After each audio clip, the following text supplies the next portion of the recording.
Quarta e penultima batteria.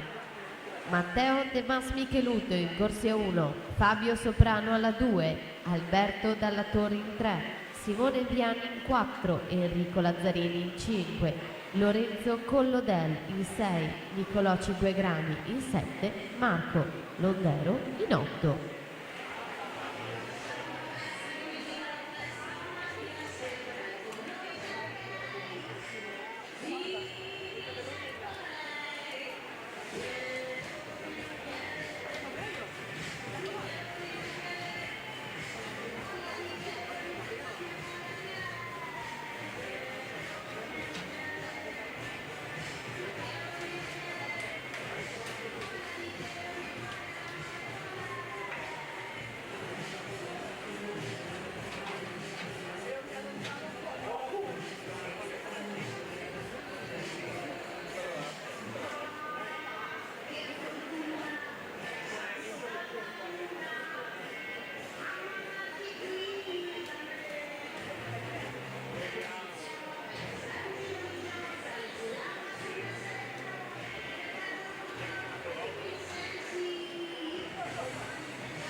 Giovanni Filippini, Vissauro, 2-4 e 39 per aggiudicarsi questa terza batteria dei due stili ragazzi primo anno. La partenza, batteria numero 4.